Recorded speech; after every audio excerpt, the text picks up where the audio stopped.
Okay, all right, let's get into it, shall we? Let's get to the St Leger then, the oldest classic. We're going to start with that. The big race on Saturday. 8 stand their ground.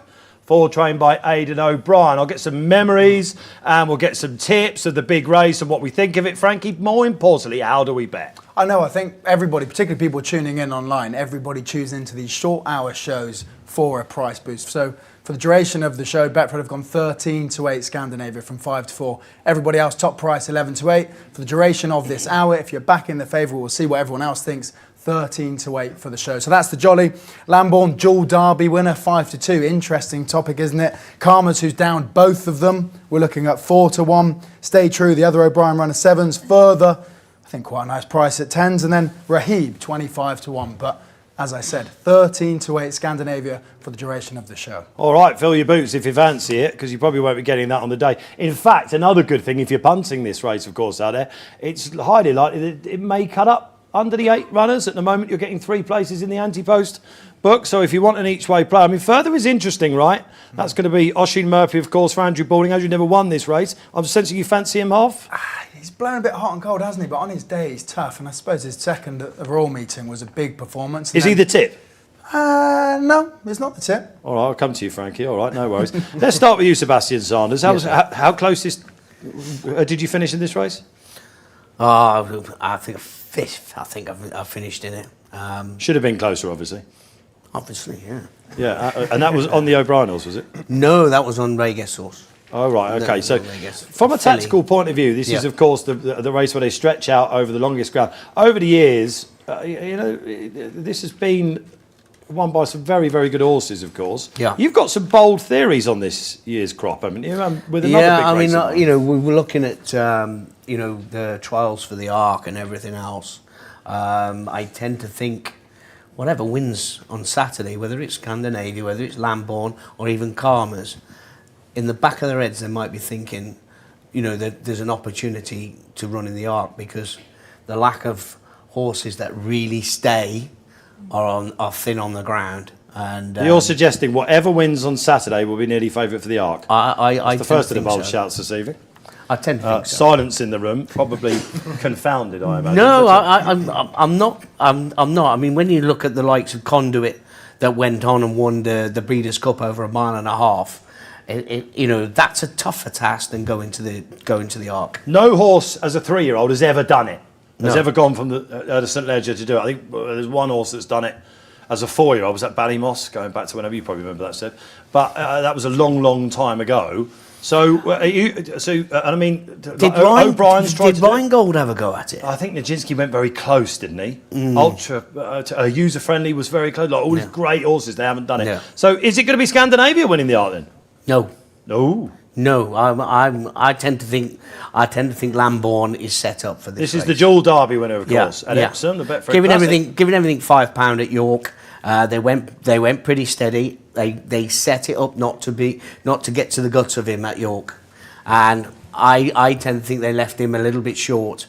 I think he'll improve a hell of a lot for York Run. There was a lot of comments pre-race, wasn't there, about that not being the be-all and end-all and it being a setup for this. There was a lot of comments post-race, TC, as well, wasn't there? And this is a horse that made all in the Derby, of course. Why does he need a pace scenario if he can go for the front? Well, they said the setup wasn't ideal, but they had every chance to go and set a faster pace if they wanted to. So where was the excuse? I'm slightly concerned he's a bit overrated. When you look at Aidan O'Brien's horses this year, there's 2 horses that stand out, Los Angeles and Jan Bruegel.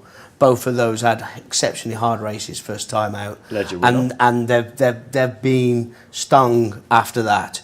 And I tend to think after the Curragh they give him plenty of time to recover. He had a £5 penalty at York, and the intention was to use that race as a stepping stone, not to drag the guts out of him. And I tend to think he'll really step forward from that run. Well, his best ever run was in the Derby, right? Yeah. Where he won cosily in the end, but he was given a great ride off the front. There looks to be a pacemaker in here, potentially with Saratoga. Therefore, probably not going to lead in the race. Maybe we'll see a different side of Lambourn. I'm not so sure. I don't know whether I'm not convinced about that. Traders have heard from you, actually, so because I'm just looking at the price for the Arc. He's 25-1 for the Arc. I had to go quite some way down the list. Nat, you're sitting there sort of listening to this. Is it Trollope or... No, I'm just taking it all on board. I like the Just debate. because I'm sat next to you doesn't mean you can't shoot me down. We want to know who wins the Ledger, not the Arc.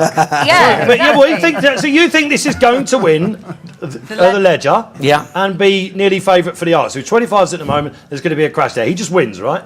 I genuinely think he wins. When I seen him win at Chester at the beginning of the year in May, when he won the Chester Vase, I actually thought he was a Ledger horse that day. I mean, the reason he's won 2 derbies is because he stays extremely well.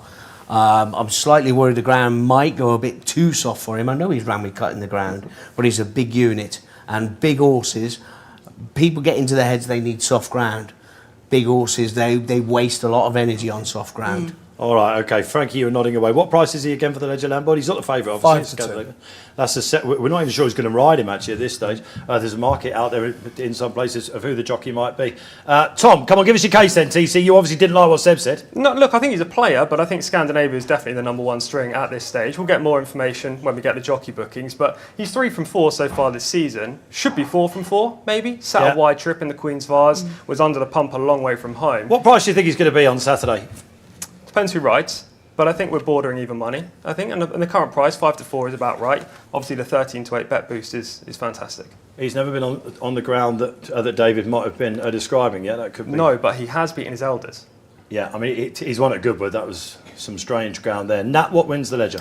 Yeah, so I look at it in my own little way as I try and pick holes and then to get to my winner. So I try and see what faults I can find with the opposition.